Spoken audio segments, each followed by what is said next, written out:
বারবার মেডিসিন খেয়েও প্রস্রাবের জ্বালা-পোড়া সারছে না। চিন্তা করবেন না, মাত্র ১৫ দিনেই মিলতে পারে স্থায়ী মুক্তি। আমি ডক্টর কৌশিক রায়চৌধুরী। গত ৩৫ বছরে প্রায় ২০,০০০ মহিলাকে সুস্থ করতে পেরেছি এই সমস্যা থেকে। এমনকি যারা ১০ বছরেরও বেশি সময় ভুগছিলেন, তারাও সুস্থ আছেন। এই ভিডিওতে আমি জানাবো কেন মেডিসিন কাজ করে না এবং কিভাবে ইউরোগাইনি চিকিৎসায় স্থায়ী এবং দ্রুত সমাধান সম্ভব। একটা ঘটনা বলি, শুনুন। একজন বয়স্ক মহিলা, তিনি আমার বাড়িতে এলেন একদিন সন্ধ্যেবেলা। এসে আমাকে একটা কথাই বললেন যে, "ডাক্তারবাবু, আমার এমন পেচ্ছাবের সমস্যা যে আমি লজ্জায় পড়ে যাই।" উনি যখন কথা বলছেন, তখন ওনার কাপড়-চোপড় থেকে পেচ্ছাবের গন্ধ বেরোচ্ছে। আমি তখন জিজ্ঞাসা করলাম যে, "এটা কি করে হলো?" উনি বললেন যে, "লজ্জার কথা কি বলবো? আমার পেচ্ছাব যখন তখন হয়ে যায়। এই যে আমি আপনার বাড়ি পর্যন্ত হেঁটে এসছি, আস্তে, আস্তে কাপড়ে-চোপড়ে একটু পেচ্ছাব হয়ে গেছে। এখন আর কোনো কন্ট্রোল নেই। যখন পুজো করতে বসি তখনও হয়ে যাচ্ছে, যখন স্নানে যাচ্ছি তখনও হয়ে যাচ্ছে, যখন খেতে বসছি তখনও হয়ে যাচ্ছে। কোনো টাইম টেবল বলে কিছু নেই।" আমি ওনাকে জিজ্ঞাসা করলাম, "আচ্ছা, আপনার ডেলিভারি কিভাবে হয়েছিল?" উনি বললেন যে, "আমার ৩ টে বাচ্চা হয়েছিল ঘরে।" আর তখন কি অসুস্থ ছিলেন? বলে, "হ্যাঁ, তখন অসুস্থ কিছুটা ছিলাম। পরবর্তীকালে আমার অসুস্থতা বাড়তে, বাড়তে আজকে বয়স হয়েছে, এই অবস্থায় পৌঁছে গেছি।" আর পেচ্ছাপ পায়খানা করতে বসলে কি যেন একটা বেরিয়ে আসে। পেচ্ছাপ যখন করতে যাই তখন ভালোভাবে হয় না। কিন্তু অসময়ে পেচ্ছাপ হয়ে যায়। আমি ওনাকে এক্সামিন করে দেখলাম, পেচ্ছাবের থলিটা ভ্যাজাইনাল ওয়াল এর সাথে নিচে নেমে এসছে, একে সিস্টোসিল বলে, এবং সেখানে সবসময় পেচ্ছাপ জমে থাকছে। এবার ঘটনা হলো, এই জমা পেচ্ছাবে সবসময় ইনফেকশন হচ্ছে এবং এই ইনফেকশনের চিকিৎসায় ডাক্তারবাবুরা বারে, বারে অ্যান্টিবায়োটিক দিচ্ছেন। কিন্তু অদ্ভুত ঘটনা হলো যে এই যে পেচ্ছাপ জমার ব্যাপারটা, সেইটা কিওর করা বা কারেকশন করার ব্যাপারে আজ পর্যন্ত কেউ কিন্তু মনোযোগী হননি। অথচ এখানেই লুকিয়ে আছে আসল রহস্য। যত পেচ্ছাপ জমে থাকবে, তত ইনফেকশন হবে, তত সেই ইনফেকশন কিডনি পর্যন্ত পৌঁছে গিয়ে পাইলোনেফ্রাইটিস পর্যন্ত করে দিতে পারে। পরবর্তীকালে কিডনি ফেলিওরের ঘটনা আমি দেখেছি এবং সেখান থেকে পেশেন্টের মৃত্যু পর্যন্ত হয়েছে। অথচ ঠিক সময় মতো যদি ডায়াগনোসিস হতো, এই সিস্টোসিল যেটা আমি বললাম সেটা যদি চোখে দেখে ধরা পড়তো এবং তার প্রপার ট্রিটমেন্ট যদি হতো, তাহলে কিন্তু এই অবস্থা হতো না। এটা হলো সবচেয়ে দুঃখজনক ঘটনা। আমি একটা ছবির মাধ্যমে বোঝানোর চেষ্টা করছি যে ব্যাপারটা কি। এটা নাভি, এটা তলপেট, এটা মেয়েদের জরায়ু,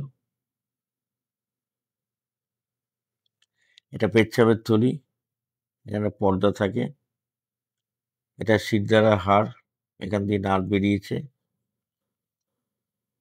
এটা মাসিকের ঘর, এটা ডিম্বাশয়, ডান দিক বাঁ দিক, এটা কিডনি বাঁ দিক ডান দিক, এখান দিয়ে ইউরেটার দিয়ে পেচ্ছাব আসে এবং ব্লাডার এসে পড়ে, এখান দিয়ে বেরিয়ে যায়। মনে করুন একটা বাচ্চা এখানে রয়েছে, সে যখন এখান দিয়ে বেরোচ্ছে, পেচ্ছাবের থলির সামনে পর্দা, যেটাকে বলে প্রিভেসিক্যাল ফসা, সঙ্গে সঙ্গে ছিঁড়ে গেল, গিয়ে পেচ্ছাবের থলিটা নেমে এলো, এসে একটা স্যাকের মতো তৈরি করলো, যাকে বলে সিস্টোসিল, এবং এখানে তারপরে সবসময় পেচ্ছাব জমতে লাগলো। যিনি পেশেন্ট তিনি পেচ্ছাব করতে বসেন, পেচ্ছাব করতে পারেন না, জমে থাকে অল টাইম। সেই জমা পেচ্ছাবে ইনফেকশন হয়, জ্বর জারি, তলপেটে ব্যথা, আরও অনেক কিছু।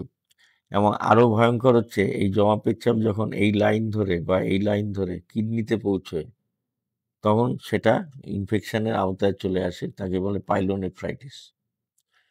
এবং এই পাইলোনেফ্রাইটিস একটু আগে যেটা বলছিলাম, যদি নেগলেক্টেড কেস বা এর কোনো চিকিৎসা প্রপারলি না হয়, তাহলে ভবিষ্যতে রেনাল ফেলিওর, এমনকি মৃত্যু পর্যন্ত হতে পারে। এবার ঘটনা হলো, এই যে সিস্টোসিল, এর চিকিৎসা কি?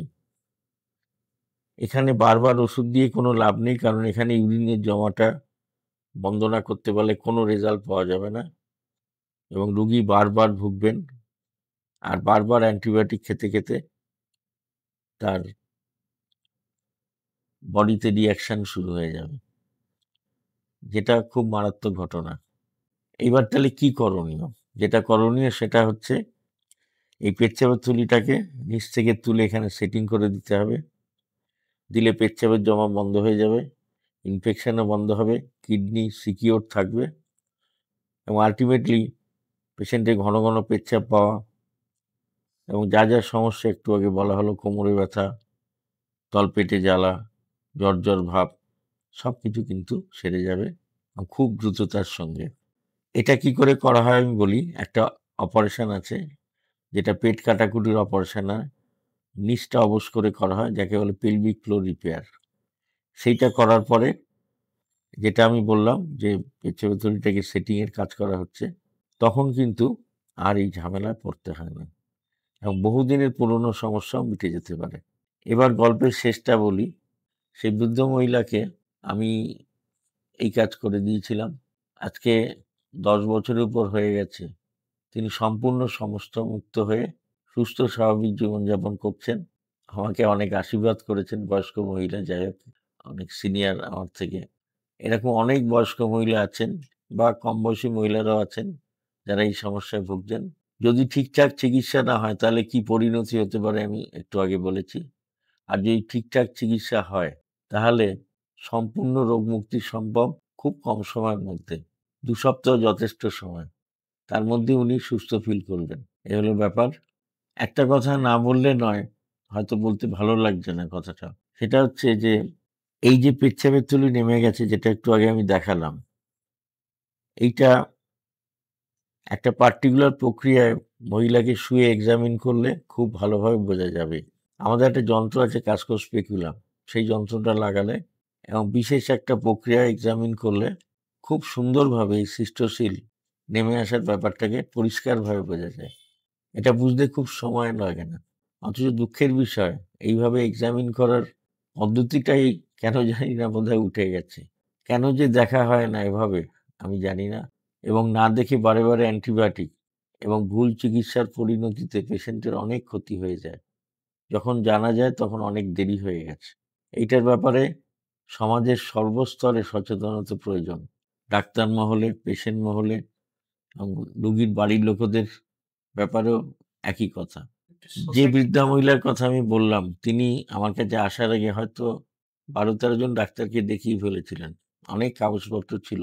কিন্তু কোথাও দেখলাম না যে তাকে এক্সামিন করে জেনিটাল প্রলাপস কথাটা লেখা আছে বা সিস্টোসিল কথাটা উল্লেখ আছে এবং কাসকো স্পেকুলাম দিয়ে যে তাকে দেখা হয়েছে তার কোনো প্রমাণ নেই।